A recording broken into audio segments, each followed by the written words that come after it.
મિત્રો તમે દિલ્હીની અંદર જોયું હશે જે રીતના વિદ્યાર્થીઓ દ્વારા જે આંદોલન કરવામાં આવી રહ્યું છે, અત્યારે પણ ફૂલ આંદોલન ચાલી રહ્યું છે અને જે એક જ માંગ છે કે વિદ્યાર્થીઓ જ્યારે પરીક્ષા આપે છે ત્યારે પેપર લીક થઈ જાય છે।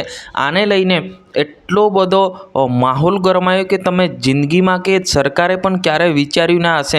એવું પણ કરી રહ્યા છે, એવું પણ કહી રહ્યા છે કે ઘણા બધા દેશની અંદર સરકાર બદલી નાખી છે, નેપાળની અંદર કે ઘણી બધી જગ્યા પર સરકાર બદલી નાખી છે।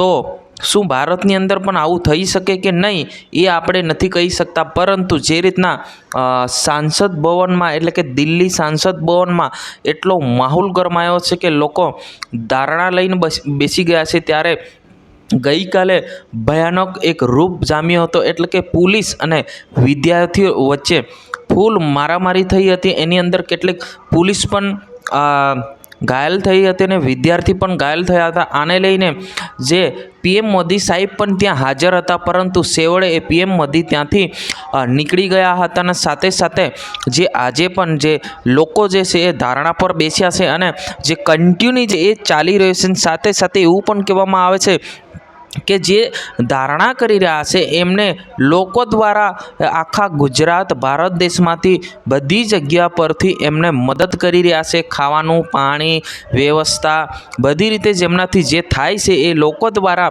એમને લાગાતાર મદદ પહોંચાડી રહ્યા છે। અને આજે દિલ્હીનું જે રૂપ જે છે એ જે ભયાનક આપણે કહી શકીએ કે જે સાંસદ ભવનની અંદર આજે ભયાનક જે પબ્લિક સાથે આજે ધારણા પર બેઠેલા છે લોકો, અને જે પબ્લિક તમે જુઓ ને તો વિચારમાં પડી જશો ખરેખર હા કે દિલ્હીમાં આ શું થઈ રહ્યું છે, હવે આગળના દિવસમાં શું થશે એ આપણે જોવાનું રહ્યું છે। આ વિશે તમારે શું કહેવું છે જરૂર કમેન્ટ કરીને બતાવજો। આજની વિડીયો અંદર બસ આટલું જ। જય હિન્દ, વંદે માતરમ।